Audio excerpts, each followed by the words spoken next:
Hey, what the f is this, fella? This is the painting you asked for, sir. Why is my dick so small? But that's the size it is in the photo. Get this guy out of here! I'm gonna sue you! I'm gonna sue both of you! Hey, Satan! I don't want to right now. What? Hey, relax! Come on, Satan, I've been working hard all day! I feel like the American Psycho shirt was appropriate for some reason. I won't tell you why. Remember when I made a South Park video forever ago? Well, we're doing a sequel, baby. Picture this. Your show has been running for over 26 seasons with over 320 episodes and consistently is one of the highest rated shows on cable simply by the virtue of trying to offend everyone and everything possible in the most crass way conceivable. Since Cartman got an anal probe in 1997, the show has been pulling in millions of viewers and creating headlines. Frequent depiction of taboo subject matter, general toilet humor, accessibility to younger viewers, disregard for conservative sensibilities, negative depiction of liberal causes, and portrayal of religion for comic effect have all generated controversy and debate over the course of this show's run. The PTMC actually claim that the show is dangerous to democracy. But now we're 26 seasons in, guys. I mean, how much further can we actually go with just being offensive? I mean, you'd think at this point people would be immune to it. Let me set the stage really quick. Paramount was recently sued by current President Donald Trump for $16 million over how 60 Minutes edited a Kamala Harris interview. Trump went on to claim that Paramount, CBS, and 60 Minutes have today paid $16 million in settlement, and we also anticipate receiving $20 million more from the new owners in advertising, PSAs, or similar programming for a total of over $36 million. Paramount said its settlement with Trump did not include obligations to produce PSAs, but Trump is contending that he is anticipating an additional $20 million worth of ads and PSAs from Skydance once their acquisition of Paramount is approved. Anyways, those are just some unrelated factoids that I felt it would be cool to share with you. Just little things that I picked up over the years and over the past few days. Regardless, Paramount allegedly just concluded very tense negotiations with the creators of South Park, Matt Parker, and Trey Stone. And this has culminated in a 5-year deal for roughly $1.5 billion just for streaming alone. That sum preserves the show's reputation as one of the world's most valuable TV franchises of all time. And as part of the deal, they agreed to produce 10 episodes a year. How much is your time worth that you can create 10 episodes of television for a streaming service, episodes you've gone on record multiple times stating that can take as little as 6 days to produce? $30 million an episode, that is crazy work, especially when you consider how often people supposedly take issue with this particular show and other shows like this. And Paramount seems eager to bring the show home. Or at least they did. I do wonder what emotions they're feeling right now. I remember my dad and I watching South Park for the first time fairly recently. I'm 21 now. I was probably like 17 when we watched like old DVDs of the first season. It's a good memory. It's a positive memory. I've always found it funny how growing up I was only allowed to listen to like Christian pop radio and watch a very specific curated list of stuff until I was like 15, 16 years old. And then suddenly it was like hell literally broke loose. And then I personally just got into all types of fucked up media and had a great time culture shocking myself. Anyways, when I was 19, I binged the entire show that was available over about 6 months of time. I readily admit that I am new to the show, but at the same time, I feel very familiar with it, having seen all 26 seasons of it, including like those specials that they released recently, and at least one of the movies. The one that was like a musical. Sometimes I think people make too big a deal out of it. The jokes seem too absurd to have actually bothered anyone even at the time they were released. How were people offended by a cartoon? It's supposed to be funny. It's supposed to be satirical. It's really obviously a comedy. But now I am literally living through it, and that is making it a million times funnier. In the opening of season 27 of one of the longest running animated series of all time, Cartman wakes up after a beautiful night's rest. He tells his Alexa to play the radio because God forbid this little asshole do anything by himself, but what's this?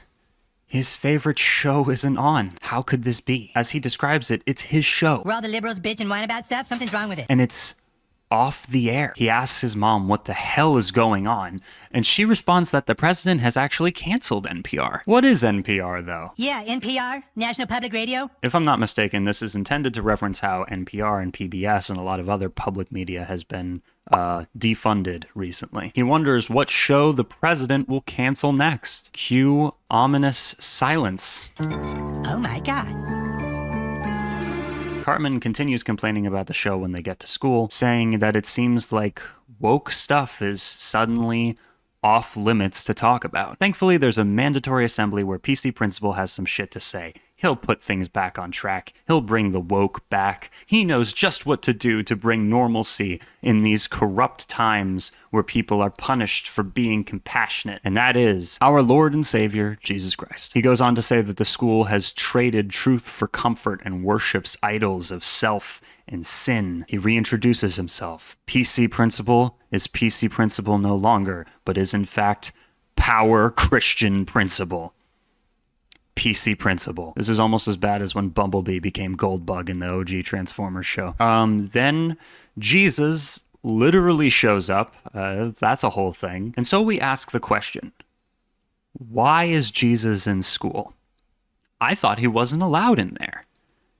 We're going to need to talk to someone about this. Hey, how's it going? Is Jesus supposed to be allowed in schools? Generally, the idea is that public schools have to maintain a separation of church and state, so they can't promote any one religion. Yeah, that's what I thought. The government can't force a religion on my son. Does anyone remember the episode of The Office where Toby tells Michael not to actually engage with complaints, but to just listen to the employees and act concerned, and then the problems will just magically go away because they will feel listened to? You can just stay retarded now. Nobody cares. Everyone hates the Jews. Everyone's fine with using gay slurs. Oh, well, that's not good. No, it's terrible. Because now I don't know what I'm supposed to do. Cartman's having an existential crisis because without woke, who can he offend? Now we're in the bar as the parents and adults watch the news saying the president keeps pushing for Jesus in schools and also suing people. The question then is, does the president even seem to espouse Christian beliefs and ideals in the first place? Everyone rushes to Mr. Garrison's house in a mob with bats and pitchforks and broken glass, determined to set the commander-in-chief straight. But as it turns out, Mr. Garrison is in fact not the president anymore. Then we cut to the White House, where Donald Trump's talking head is seen on a South Park body, just like how Saddam Hussein was portrayed on the show for years. He even has Saddam's voice. A Canadian minister fights with him over tariffs. Trump threatens to bomb Canada. Then he gets into bed with Satan from the Bible. Hey, Satan! Who, if you remember, was also in a relationship with Saddam Hussein. They literally just copy-pasted Saddam's personality onto Trump. And when I say Saddam, I mean him from the show, not the actual guy. I'm even pretty sure a similar leitmotif plays when he's on screen. I'm not sure how much more on the nose you can get. He literally says, "No one makes fun of me," and gets away with it. And then he disrobes, revealing a really small penis, gets into bed, and the camera pans over to the hulking figure of Satan, who he is, again, literally in bed with. While watching this, you would think most people would see this as pretty juvenile. I mean, seriously, compare this to other episodes of even this show, which were far more scathing.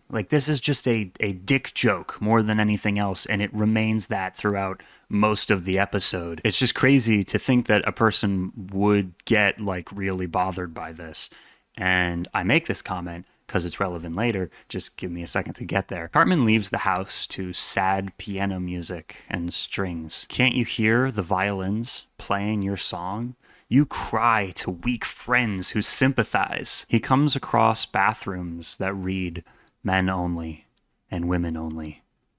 Oh, the humanity. And he sits on a park bench, and Butters comes up and sits beside him. Eric feels that there's no point in him existing anymore. Facts don't care about your feelings, though, Eric, and I think based on the sheer amount of people talking about this episode that you've found yourself stuck being used in South Park for years to come. Of course, unless it happens.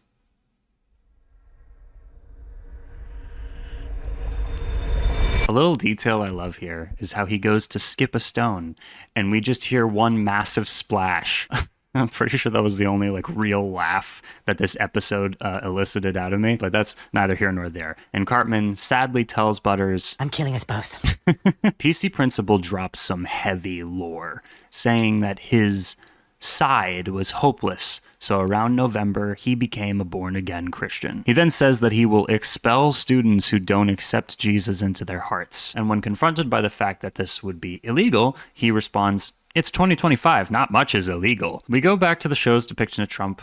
Again, it's comically on the nose. There's music with the lyrics, Jesus is money, Jesus makes the money, a bunch of American flag bikinis, and Trump gets a call from the protesters in South Park who ask why their children are being forced to accept Jesus in school, and he responds saying that he will sue them for protesting him. And then again, he says, "No one will mess with me," before getting into bed with Satan.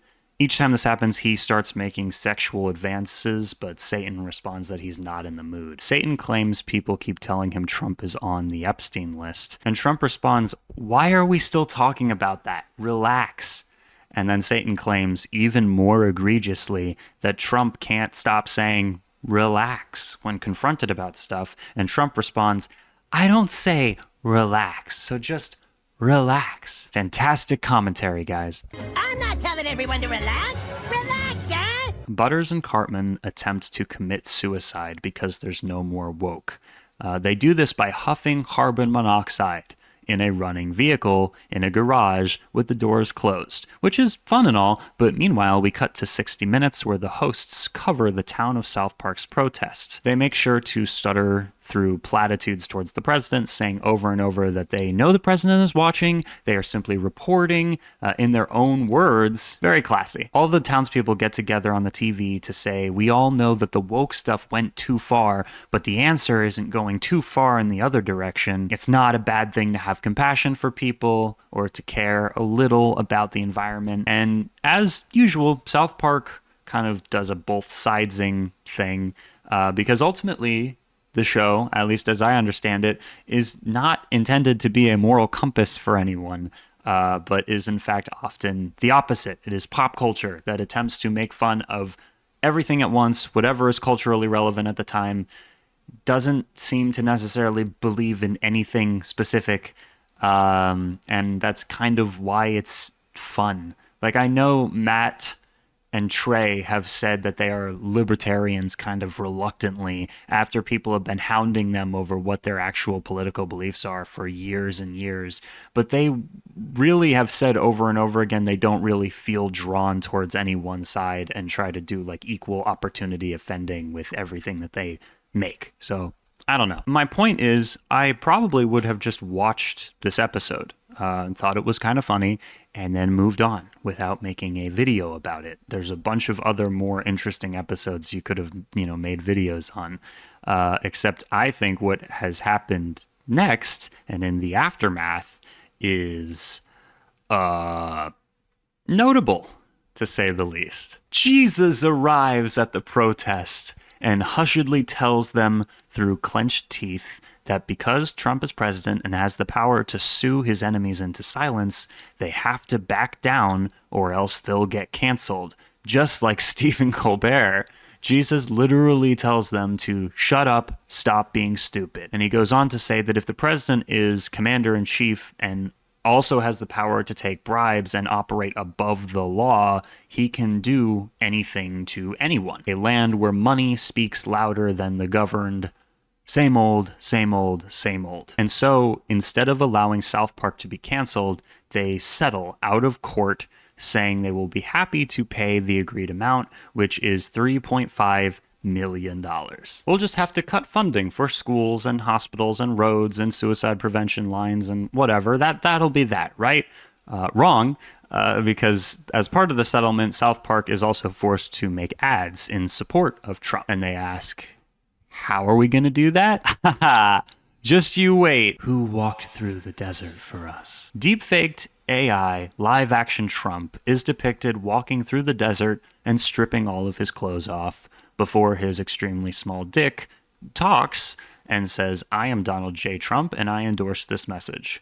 The slogan, his penis is tiny, but his love for us is large, ends the episode on yet another dick joke. He gets us, with US being capitalized. All of us. And the show made sure to upload that part for free on YouTube, although obviously it is age restricted because of what it's actually showing. It's funny how an executive order not to impede the development of AI stuff like this came right around the same time as this was released. Maybe this will lead to it slowing down. I doubt it, though, but, whatever. We end as Butters and Cartman are still attempting to kill themselves from carbon monoxide poison in an electric car. Now, again, let me say this for the third time or whatever. This episode is so typical. A very, very typical episode of the show. All of the episodes are like this. It's not even like a particularly funny one. But let's see what Trump's White House spokesperson had to say regarding the new episode. The left's hypocrisy truly has no end. For years, they have come after South Park for what they label as offense content, but suddenly they are praising the show? Trump's White House spokesperson Taylor Rogers told Rolling Stone in a statement this morning. Just like the creators of South Park, the left has no authentic or original content, which is why their popularity continues to hit record lows. This show hasn't been relevant for over 20 years and is hanging on by a thread with uninspired ideas in a desperate attempt for attention. President Trump has delivered on more promises in just 6 months than any other president in our country's history, and no fourth-rate show can derail President Trump's hot streak. And surprisingly, for a fourth-rate irrelevant show, Paramount, again, just signed them a $1.5 billion paycheck. It would be easier to actually dismiss the episode if it wasn't for the vindictive censorship and the suing of late night shows or different people who have been critical of the administration or whatever, people exercising their freedom of speech, right? And this kind of defunding is real. That is real censorship. It's not like a person protesting a show like South Park and by criticizing it and not watching it. This is actual real censorship by, taking the money away, right? Actually impacting the ability to make or distribute the thing in question. It's a downward slope towards censorship at the very least. Just like the thing with Collective Shout recently. I started writing a video about that too. I don't know if I'm actually going to finish it. I might, but that is absolutely insane that a payment processor can, at the behest of 100 people calling in over a moral panic, censor what you can and cannot spend the money that you work on toward. Anyway, sorry, I'm not going to go off on a tangent, but I wonder if the show will goad any further responses or action, because in my opinion, it's already a pretty bad look for the White House to feel the need to address a cartoon. It's a comedy cartoon that historically has been doing stuff like this for a very long time. The executive producer of 60 Minutes quit in April, saying that he was no longer allowed to make independent decisions while running his own show. The company's move to part ways with Stephen Colbert and permanently end The Late Show caused an uproar, and the president posted to Truth Social that he hoped Colbert was canceled because of him, which, I would have assumed Colbert was canceled because he wasn't particularly super relevant, but that's insane, right? That's crazy. South Park co-creator Trey Parker had the briefest of responses on Thursday to that anger from the White House over the latest season premiere. And he just said, "We're terribly sorry," followed by a long, deadpan comic stare. Parker was asked for his reaction on the stages of San Diego's Comic-Con International at the beginning of an animation panel that included his South Park partner, Matt Stone, Beavis and Butthead creator Mike Judge, and actor Andy Samberg. Later in the panel, Parker said that they actually got a note from their producers during the episode's production. They said, "Okay, but we're going to have to blur the penis." And he responded, "No, you're not going to blur the penis." And Stone added that the team decided to put eyes on the penis to make it a character. Then they wouldn't blur it, and added to that it was a whole conversation with grown-up people for 4 fucking days. I don't even know what the next week's episode's going to be like, Parker also said at Comic-Con. Even just 3 days ago, we were like, I don't know if people are even going to like this. And people are seemingly having mixed responses. I grew up in a conservative area.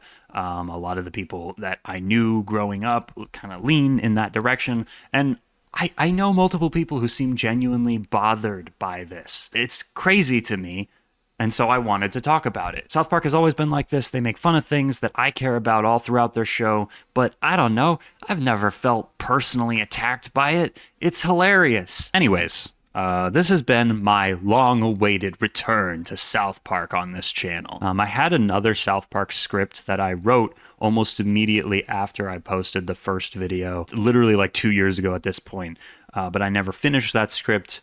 Maybe one day. I'm very interested to see where things go from here in regards to the show. Here's hoping it keeps pushing buttons. And I honestly hope that the season only gets better as it goes on. South Park's latest episode has proved that even after 26 seasons, the show still knows how to strike a nerve by not only being offensive, but also satirizing, or at least trying to satirize, absurdities in real-world power struggles that are going on right now. And that's what partially keeps the show relevant. The fact that a cartoon dick joke provoked an actual White House response, an official one, says more about our current political climate than the episode itself was able to. And whether you love it or hate it or just laugh at the chaos, one thing is clear. As long as something seems sacred, South Park will attempt to tear it down. And if that bothers you, relax, guy! The Daniel Profeta channel is made possible by supporters over on Patreon and by viewers like you. Thank you so much. Huge welcome to The Things and Kira's. Y'all are new. Y'all are cool. Hello. And thank you to Kira, AJ, Darkbeast, Bile, Coyote, Cuba, Batnoise, Phoenix, Bees, Joy, Amelia, Boris, Panflute, Thomas, Audrey, Justin, Lou, Ray, ZK, Tom, Dave, Elkie, Stardrop, Nude, George, Joseph, Mr. Fox, Possum, Kyojin, Draco, Geek, Lori, Bun Bun, April's Fool. Thank you so much for watching, guys. See you in the next video. Adios.